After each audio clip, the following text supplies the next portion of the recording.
Hello everyone and welcome to the Animezilia, and today I'll be going over my top 5 disappointing characters from Yugioh Vrains. Yes, this is essentially the first video that I've made since Vrains has finished a week ago, and I am starting on a bit of a low note. But fear not, because whenever there's a downside, there's always an upside, and well, it'll come eventually, just not sure when. So today we're talking about my top 5 disappointing characters.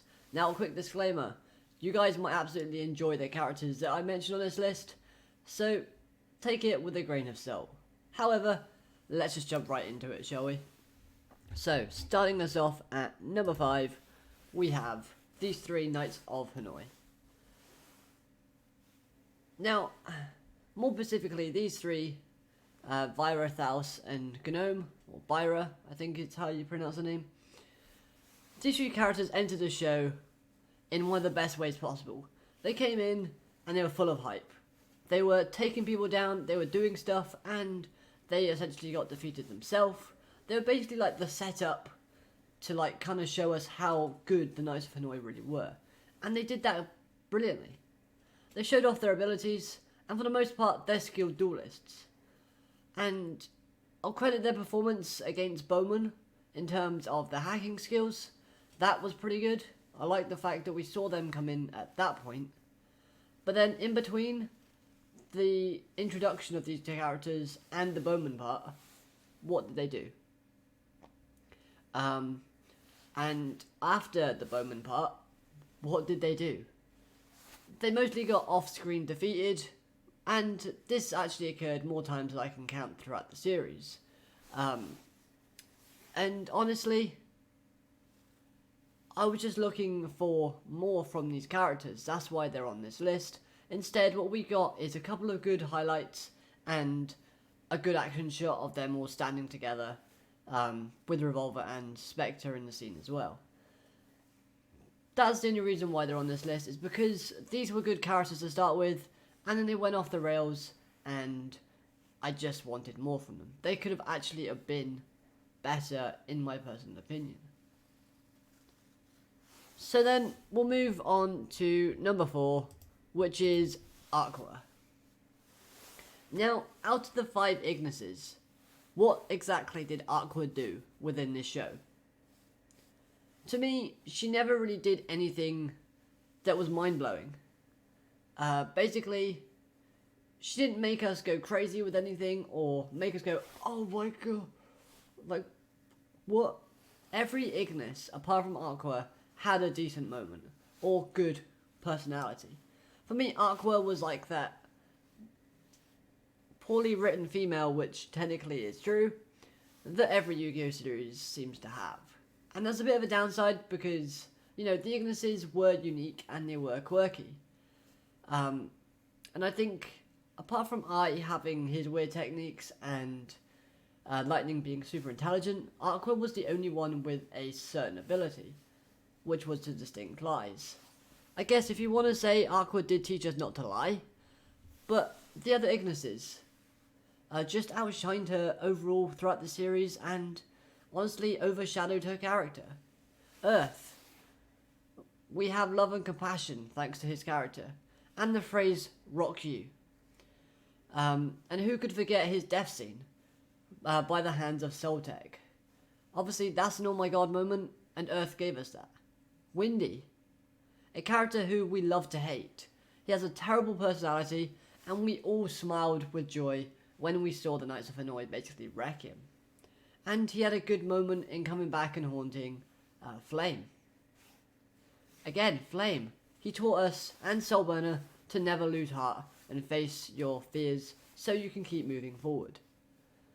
And we can't forget about, you know, the scene during the BOHMAN duel where he had to fend off Windy's virus and basically proved that you can overcome any obstacle that seems dire. And honestly, if you've been watching Yugioh Vrains, do I have to mention what Ai and Lightning have done? Lightning is obviously one of the best villains that we've had in the Vrains series. I would actually say the best. And then Ai's just been comedic relief, and he had a great final arc. And now I understand that AQUA did bring Aoi's Aizen into the storyline, and she did allow Aoi to evolve into Blue Maiden, but these things could have happened anyway. And yes, okay, fine, AQUA's companion Miyu was in a coma, but come on, at least make her do something decent. Yes, she did also give us one of my favourite archetypes, that being the mermaid Venus, from the show. But AQUA, she failed to deliver that hype factor and didn't have any outstanding moments. So AQUA, you get the number 4 spot on this list. So then, moving on, taking the bronze medal, we've got Go. Now, I made it very clear in my reviews, I'm not a fan of Go's character at all. Now, when I think of Go, I think of a useless rival, much like Bronk from Zexal, and is it Gogengaza? The guy who uses the Steadfast archetype in Arc 5. Basically, he's one of those rivals that start off being a rival, then he just gets pushed to the back. But Go didn't get pushed to the back. Because he kept coming back worse and worse and worse. Honestly, I've never really been a fan of Go, and he's never really interested me all that much. But I was okay with his character at the start, until he got involved with Soltec. For me, his character just became poor at this stage, and in my opinion, any and every duel that he appeared in, I just didn't really want to watch it. I wasn't that interested in him altogether, and Go, honestly, he was quite a charismatic duelist. To start off with, he was quite optimistic, quite happy, quite jolly, and then what happened to him? He spiraled downhill. Honestly, from Go, I expected more, and if possible, I probably would have preferred it if it was Go who had the many form changes and was more like Aoi, and instead have Aoi be more like Go. But I guess that wouldn't have worked because Akira is in Soltec and he would never let anything happen to his sister. But I just feel like Go's character had potential, but it just got wasted.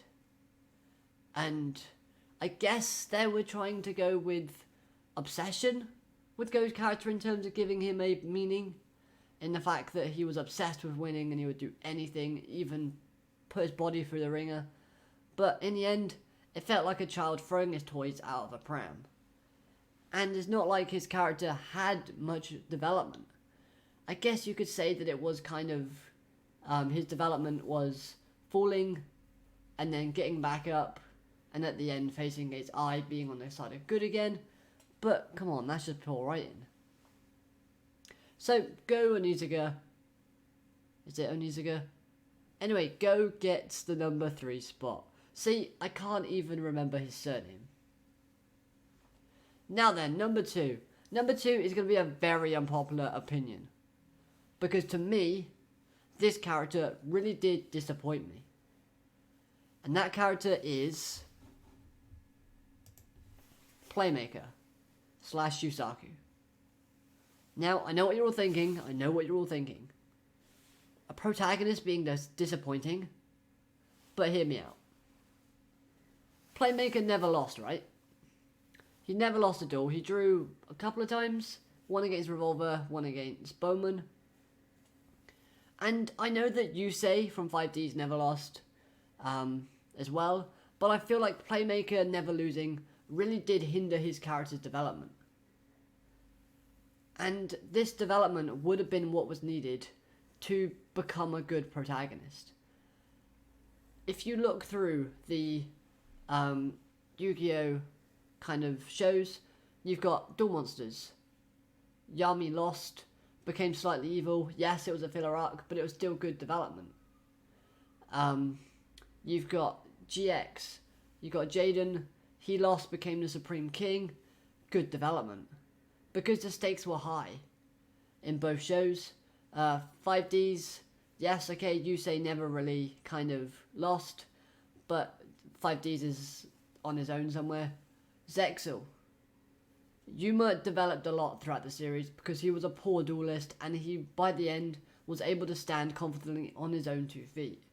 Playmaker seemed like a character that was always good and he never struggled really. Arc 5. Again, someone who lost at a critical moment and then had tons of development and became a good protagonist. Every protagonist that we've had before Yusaku has had some decent development that have made him who he is, who they are, and shown us better. Yusaku, for me, his development was off screen. Yes, we had some good moments, and I will talk about those moments in a second, but Playmaker, his development was between coming out of the Lost Incident and basically going to fight the Knights of Hanoi, which is before Vrains, is set. So that was quite disappointing in my opinion, and these big moments were actually snippets of what we should have had throughout the entire series. So as we get towards the end of Vrains, we actually see more emotion from Playmaker. That's the one thing that I disliked about his character, is that he doesn't have much emotion that he shows. I know that, say, Yuma and Yuya, they can be a bit over the top with the whole friendship stuff and quite jolly and optimistic.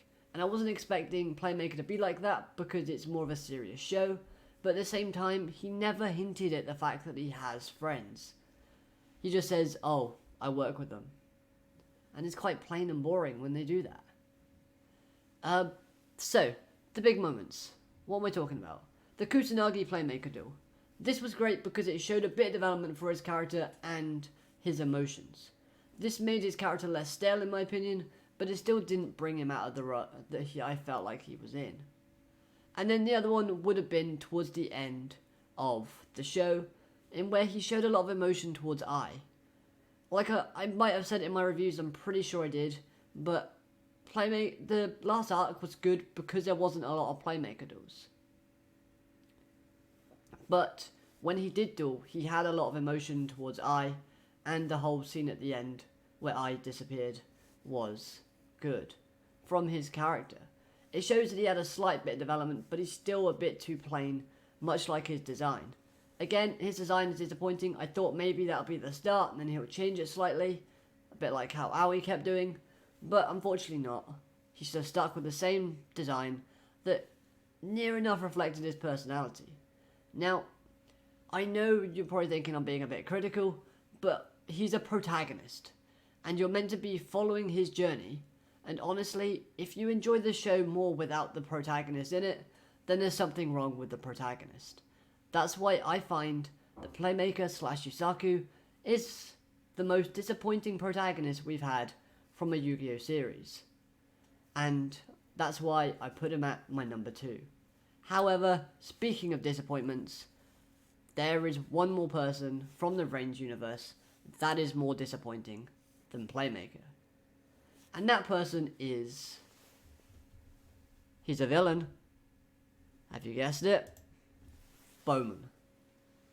Now again, I've made it clear in my reviews I have not liked BOHMAN from the start, but there is one glaring reason as to why I dislike BOHMAN.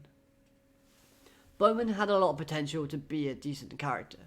He's the big bad villain that I didn't really see as a villain until the very end. And honestly, I will say the Neuralink idea and the execution was brilliant. I liked that. It was fun, exciting, and it made his character a little bit more interesting. But it couldn't save him. In terms of characterization, BOHMAN was poorly handled. If he's meant to be a big end villain, you kind of don't want him to be overshadowed by the other villains that are in the series. Because we're hyping him up to be this big end-all villain that Playmaker's going to have to fight at the end. And honestly, I was more curious about Lightning than BOHMAN. That's right, I actually thought that his creator overshadowed Bowman. For me, as a villain, Lightning had it all. He had a lot more personality, a lot more charisma, a lot more villainous vibe than Bowman does. Now, I said about Playmaker never losing, apart from drawing a couple of times. Well, Bowman's kind of the opposite.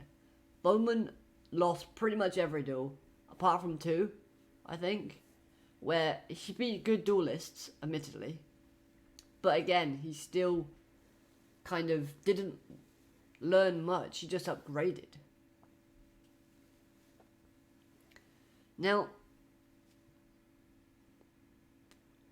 honestly, Bowman felt more like a stepping stone. Now by that I mean, after this arc that we had with Bowman, we had I turning evil. For the most part. Now, I feel like the final end-all villain battle would have been Lightning from that series. And then Bowman was a catalyst to try and get the Ignises to die, so that Lightning, I, can become the villain for the final arc. And honestly, that just makes him less of a villain and more of a stepping stone. Had they used his character in another arc, like for example, they made him a creation that was like in slumber, and he awoke after Lightning got defeated, and now he wants revenge. So he does the neuron link, which is Lightning's plan all along, thus trying to get, more of a sense of character for his personality and for his traits. Because honestly, he is a bit plain. All he wanted to do was beat Playmaker. That's all every villain wants to do, is beat the main protagonist. But at least everyone has a decent backstory that's very interesting. Bowman doesn't have that. He has a few losses and a couple of wins under his belt, and that's it. Apologies. Nearly went the whole video without coughing. And honestly, being in a different arc and having this kind of similar storyline would have been more beneficial for Bowman's character, because it would have given them more time for them to develop him and to let him breathe. Now, yes, I kind of did rip that scenario off of Dragon Ball Z with Dr. Gero and the androids, but oh well. Anyway, there you have it. Those are my top 5 disappointing characters from Yugioh Vrains. Now, just because I've said that doesn't mean they're really bad characters. Honestly, if you like them, then that's perfectly fine. But just to reiterate, they are the Knights of Hanoi, the 3 programmers.